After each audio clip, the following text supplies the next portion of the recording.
Hi friends, I am Tilak, you're watching Tech May Be Unique, and today we're going to see how to insert the shapes on your WPS presentation on your mobile phone. And if you're new to this channel, make sure to click on subscribe button below. We just quickly move on to the video. How to insert a shape in your WPS presentation mobile, I'm just going to show. So first of all, you just need to click on the icon option on the bottom section. Then you will see an option called insert. So here you just scroll down and you will see an option called shapes. Click on this three dot option, and here you can find a lot of different shapes. And if you just move this side, you have a different style. So you have a like green color or like this color with outline like that.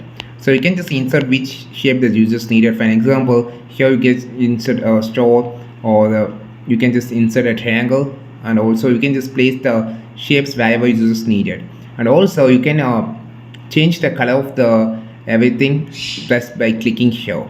And this is how you just insert the shapes on your WPS presentation on your mobile phone. I think this video helped you a lot. Like this video, share this video, subscribe this channel. We will meet on next video with a super valuable content. This is Tilak signing off from Tech Made Be Unique. Have a wonderful and beautiful day.